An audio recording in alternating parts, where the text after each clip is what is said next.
Right, I'm in a Canary Wharf, and here in front of us, if I zoom in, just there, is the traffic light tree. And it's 8 meters tall, and it contains 75 sets of lights.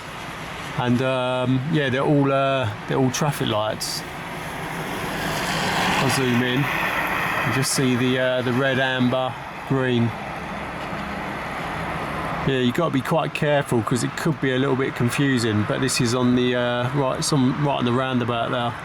But yeah, that's the traffic light tree.